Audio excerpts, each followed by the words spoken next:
It's Beth here, Beth Webster, over 65 and talking. It's Sunday. I was just trying to have a nice Sunday, and so I'm checking things, and I get on Facebook, and these are my crappy glasses. All my good ones are gone. Reading glasses. Okay, so it said, this person I know wrote this thing, and it said, what did you do as a child that made the hours pass like minutes? Herein lies the key to your earthly pursuits. Carl Jung. Okay, when I was a child, I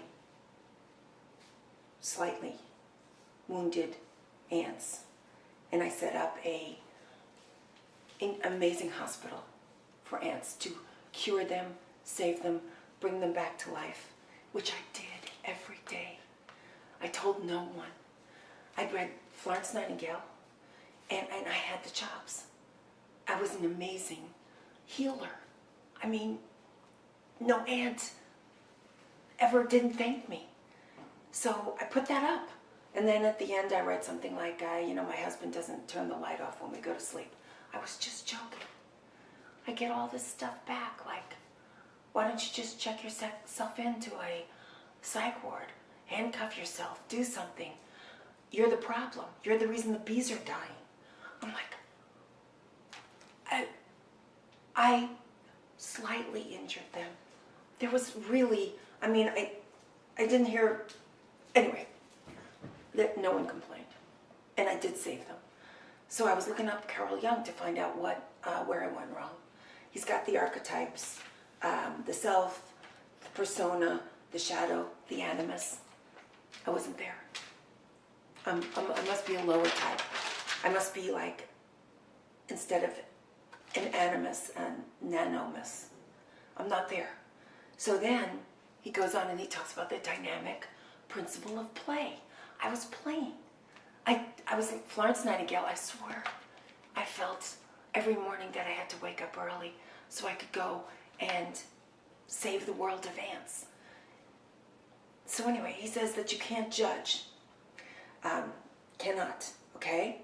He says it is short-sighted to treat fantasy on account of its risky or unacceptable, that's me, nature.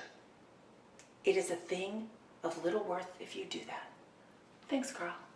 Because according to everyone, my behavior with ants was unacceptable. So I'm like, oh my God, what else do I have to find out?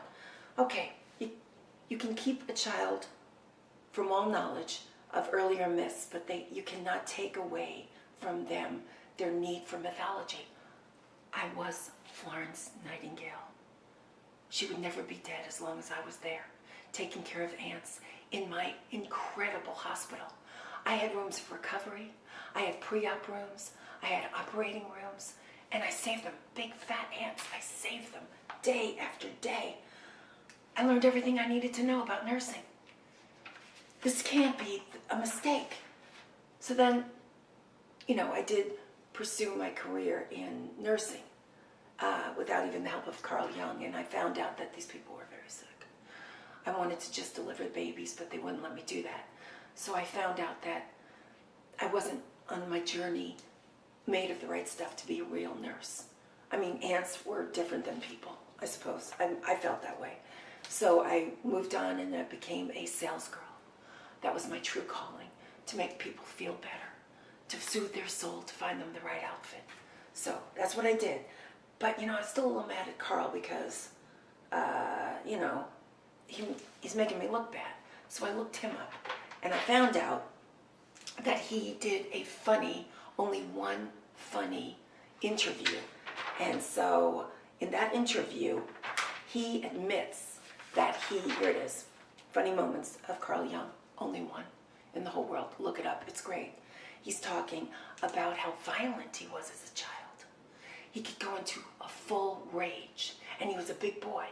So these 7 peasant boys, he uses the word peasant boys, attacked him, and he picked one up by the feet and just went like this over and over and threw him.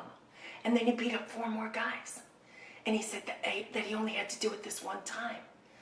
And so the guy goes, well, what was the consequence of that? And he said, well, I became the usual suspect when bad things happened in my village. But it wasn't always me. But I was thinking, you know, Ralphie did that in The Christmas Story. And it must have been his mythology, like he was a super badass hero that turned into a psychologist, which doesn't really make sense. And he also wasn't really that great at conflict resolution because he was under Freud, and Freud was his mentor, and they had a parting of the ways based on one or two things. So I'm like, you know, I'm not sure that I have to feel so terrible about myself today. And what I did with ants, and plus it was 60 years ago, I probably wouldn't have gotten away with it if I tried to do that now. But my mother wasn't watching. It was under a tree.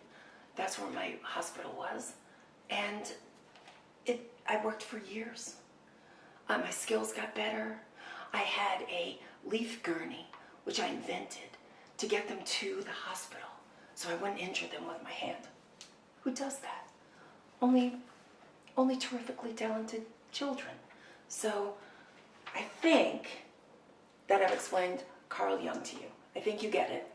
I did a whole 10-minute, YouTube on him, and I'm not going to learn anymore because we're just going to get confused. So I think I've taught you all you need to know about Carl Jung. Pretty nice guy, but doesn't understand kids. Thanks. Bye-bye.